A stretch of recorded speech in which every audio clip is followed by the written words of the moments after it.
We are living in challenging times. Wars in Africa and Europe, humanitarian tragedies in the Middle East, trade tensions, supply chains being disrupted, and economic coercion on the rise. And against the backdrop of global challenges like climate change, inequality, and poverty, the European Union comes with a simple message to our partners. The European Union is here. We are predictable, reliable, and trustworthy partners. We are here to work with our G20 partners. We are here to work together because nobody cannot tackle global challenges alone. South Africa made this year a success. It has used this opportunity to advance very important priorities: solidarity, equality, and sustainable development, priorities that we share in the European Union. We are taking positive steps to make the international financing architecture more inclusive, efficient, and representative, to ease the debt burden that prevents developing countries from investing in their own future, to improve debt sustainability and of vulnerable countries. Climate change is blind to wealth, but hurts developing countries more. The European Union is here to lead the way in cutting emissions, and so is our willingness to help vulnerable countries react and adapt to these challenges. The European Union is committed to supporting Africa's journey to unlock its full potential, and we are looking forward to engaging with all African Union countries at our summit with them early next week. Finally, on critical minerals, diversifying supply chains and reducing dependencies is a priority for the European Union. Concentrated production increases geopolitical and economic risks. We must build strategic autonomy.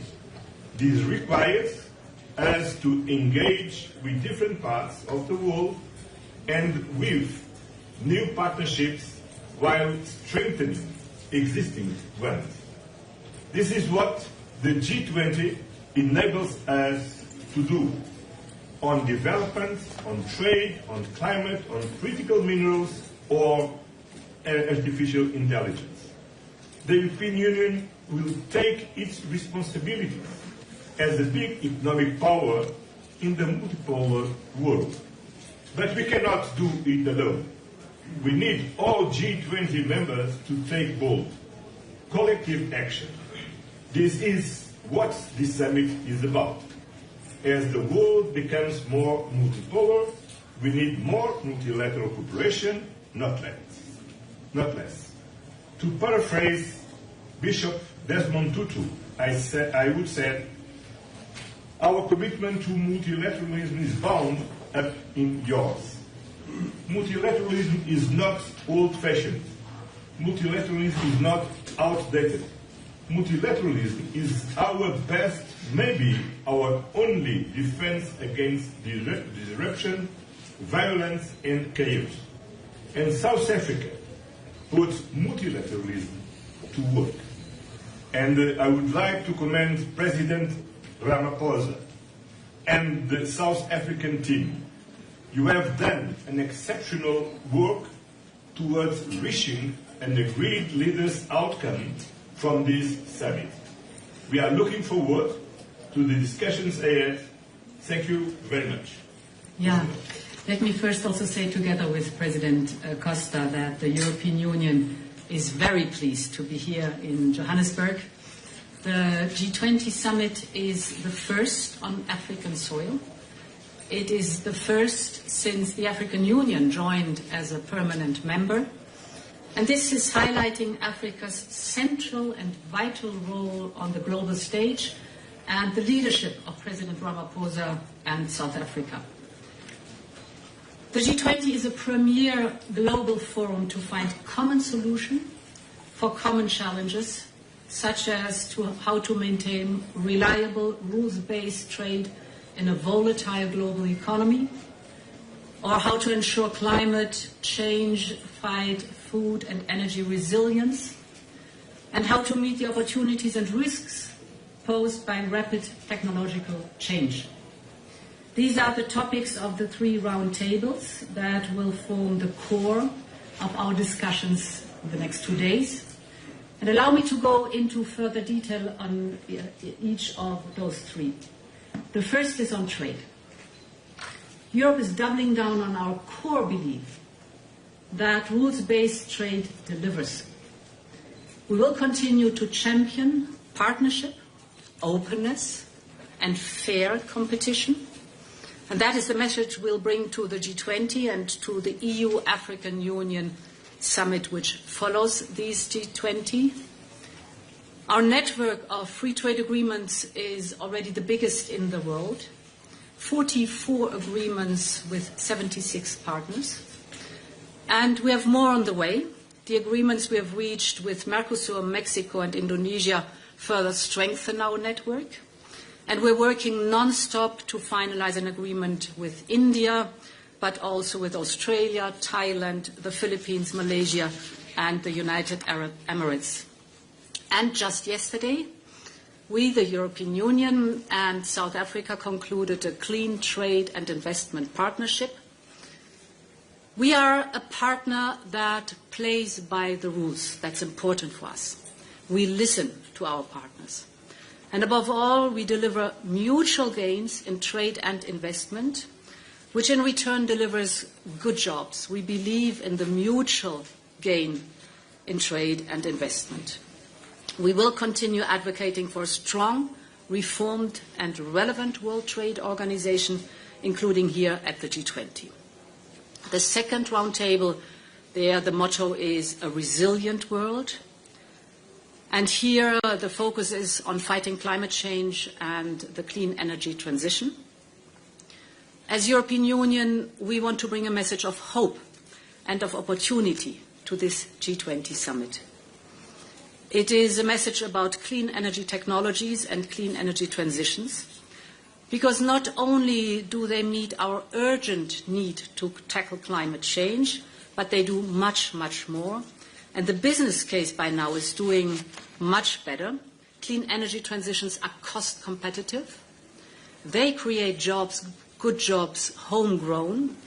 They open new ways to bring modern energy to the many millions that remain without access to energy. And they are a natural fit, of course, for many developing economies, as it is about the resources that these developing economies have in abundance. So we're speaking about not only solar, but also wind, geothermal, hydropower, and the new low-emission fuels. But for the clean transitions to really succeed, it must happen everywhere. That's important. And this is where reliable cooperation between trusted partners is yet again the best way forward. I welcome South Africa's making this a focal point of their G20 presidency. Just think about 2 figures. Last year, the investment in clean energy was globally 2 trillion, but only 2% of these investment went to Africa. But Africa is the continent with 60% of the world's best solar potential. So this cannot be. We must change this imbalance, and that is at the core of the European Union's Global Gateway Initiative. Of the whole 300 billion euros, 25% go into energy investment, and this to the Global South. The European Union wants to be Africa's partner of choice. That is for us important. And the opportunities now, and therefore I welcome that there is a side event here at G20 This afternoon, together with President Ramaphosa, we will host the final pledging event of our campaign called Scaling Up Renewables for Africa. It will be a key moment because we will convene governments and investors and philanthropists to come together and to power Africa's future. I hope to see you there too. My last point is on the third roundtable, a fair and just future. And here we will discuss the new issues like digital governance and how to enter the global economic mainstream with digitalization. And that's why I'm looking forward to our discussions on artificial intelligence. Artificial intelligence, we all know, is a revolution, but we must make it a revolution with citizens at its core. For Europe, innovation and accountability don't pull in opposite directions. On the contrary, they push together. And we're already working hand in hand with G20 partners who share the same vision of AI. It must be a game changer for good. This potential is strong on the African continent, from optimizing the renewable energy grids to predicting natural disasters. You need AI in these topics. And there, the European Union is working with our partners to lay the groundwork here in Africa for artificial intelligence factories. In other words, this is bringing computational power to the many, many startups that are here on the continent so that they can train their models, develop their models, and improve their models. So, to conclude, I'm looking forward to the next 2 days. Thank you. Many thanks to our two presidents. We now open the floor for your questions, starting here at the front with Julia. Good morning. Julia Payne from Reuters. I was wondering if you had any thoughts about the U.S. 28-point plan for peace in Ukraine. Is it acceptable to you? And is Zelensky or the U.S. or Russia bringing you into the discussions? Well, thank you for your question. The European Union has not been communicated any plans in official matter. That it makes no sense for me, for us, to comment at this point. I just can to say and repeat that the European Union remains fully committed to ensure an unwavering support to Ukraine based on the principles of the United Nations Charter. So indeed, from day one on, we have stood by Ukraine, side by side with Ukraine, and together we are defending the principles of the UN Charter. And we have been working intensely with President Zelensky and the coalition of the willing for a just and a lasting peace. And this is an ongoing process. As you said, yesterday a 28-point plan was made public. We will discuss the situation both with European leaders and with leaders here in the sidelines of the G20. I will also reach out to President Zelensky to discuss the matter. Important is a key principle we have always upheld, and that is nothing about Ukraine without Ukraine. Next question. Christine. Thanks very much. Christine Munger from DW, Deutsche Welle News. Just coming to the topic of climate change, could you give us a sense of what are you going to be insisting on in terms of whatever the final text will be, the summit declaration or chair statement or whatever the case may be? Because it's looking like the European Union itself is losing momentum in terms of the targets you've been setting. What are you going to be insisting on? And also the aspect of where the money is flowing. So there's a big emphasis on your part on the energy transition, but your partners, particularly here in Africa, really want adaptation financing as well. So is there a bit of a mismatch as to what you're insisting on, where you do want to put the money, but where your partners need the money, mitigation here on the African continent. So just what is on the table? What are you asking countries in Africa to commit to in the absence of momentum on your side as well and funding in the right places? Thank you. So I want to be very clear for the European Union. We are staying the course. We have our climate targets cast in law for 2030, now for 2040, and climate neutrality for 2050. We're staying the course. We're very clear that we want to reach these targets. We are well on track for the 2030 target. On the way forward, we have to be adaptable and flexible, because this is a huge transition that is happening. No one has done it before. So we really have to are on uncharted waters, but we stay the course towards the common goals. That's important for me to emphasize that. Then the expectations here for the G20. I also want to be clear. We're not fighting fossil fuels. We're fighting the emissions from fossil fuels. That is important. So the big topic is, of course, always in fighting climate change is energy. If you look at the cut of emissions, I can only speak for the European Union. The last 20 years, we have cut the emissions by 50%. This cut has mostly taken place via reducing emissions in energy. So this is vital, and here we're talking about clean energy. It's either renewables or nuclear energy. And you're right, climate change is mostly affecting, of course, emerging economies. But they are often also the ones who have now the resources, as I just said, for fighting climate change and having alternatives, clean alternatives for energy. The figure I just was mentioning was the 2 trillion that are invested last year in energy, clean energy, renewables and low carbon energies. Only 2% went to Africa. And here we have to change the balance. Much more investment has to go to Africa. On your final point, climate finance, the European Union is the largest founder of climate finance. Last year we contributed 29 billion euros. That is the biggest sum. And we are completely committed also to the new goals we have set for adaptation and for climate finance. Next question, Ansgar.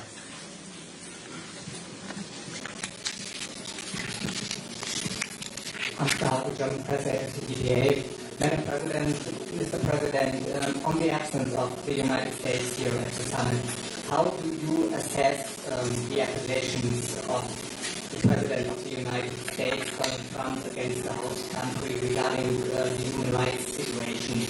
And from your point of view,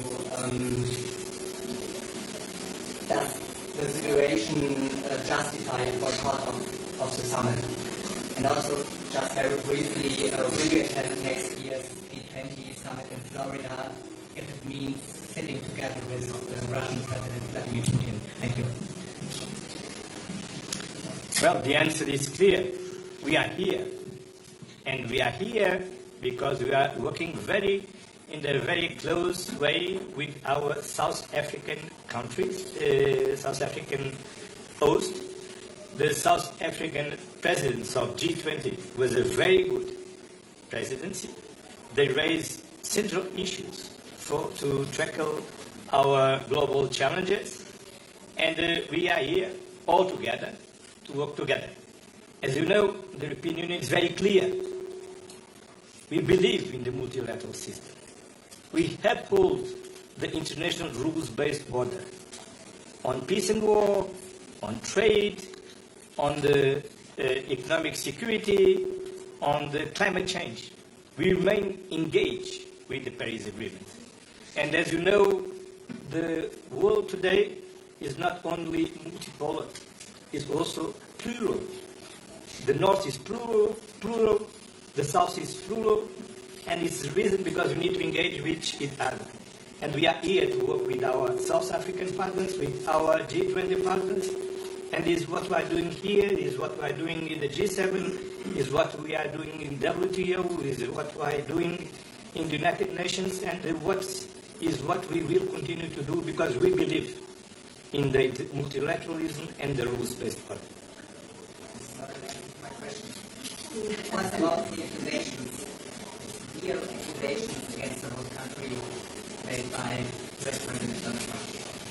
I think it's not on our behalf to comment other countries' statements. So you have to ask the United States what that is concerned. Final question, folks. We have time for one more. Over here, please. Good morning. I'm Mike Butcherkey. I'm a regular contributor to BBC and CNN. In fact, I just got off BBC and founder of the World Briefing on Substack. They just asked me on BBC how the EU could possibly find itself so, excuse my language, appallingly sidelined by the peace process in Ukraine just now. And I have to be very frank with you. I've been based in Ukraine since before the start of the war. I talk to Ukrainians every day. Just before coming here, I visited one of the cemeteries where Ukrainian servicemen and women pay the ultimate cost. They are overflowing. So my question is, a lot of Ukrainians ask, how is it that the EU member states contribute more to the Russian war machine in terms of energy payments than it does to aid to Ukraine? Why is it that it took so long for 19 packages of sanctions? Had everything been delivered in one blow, we wouldn't be where we are. And finally, the drip, drip, drip approach to providing weaponry, Taurus missiles to be specific in this case. How do you see the EU's role going forward, given what's happening, especially with the American, let's call it imposition of themselves in the process? Thank you. So we have been by Ukraine's side from the very beginning on. First of all, it was the goal of Vladimir Putin to take Kyiv in 3 days or 3 weeks. He failed dramatically. This is first and foremost because of the courage of the Ukrainian people, without any question. But we supported from day one on the Ukrainian people as much as possible. And we've contributed more than 180 billion euros to support not only the Ukraine with military capabilities, but also, of course, with budget support. And this will continue without any question. We have indeed unleashed 19 sanctions packages, and these are biting sanctions. You see it when you look at the increasing difficulties the Russian economy has, soaring inflation, soaring interest rates, an overheated war economy. Slowly but surely the figures are showing that the sanctions are biting. And why not in one go? Because the sanctions often also reply to the circumventions of loopholes. So you put a sanction, there appears a loophole, you close the loophole, etc. It's a process that is ongoing, and the pressure on Russia here is ongoing. We will continue to support Ukraine, as we've done before. Ukraine can count on us, because this is not only an aggression against Ukraine, but it is an aggression against the principles of the UN Charter. It's on European soil, and therefore we will support Ukraine for as long as it takes. This concludes our press conference, ladies and gentlemen. Thank you to the presidents. Have a good afternoon. All right. Thank you, my friend.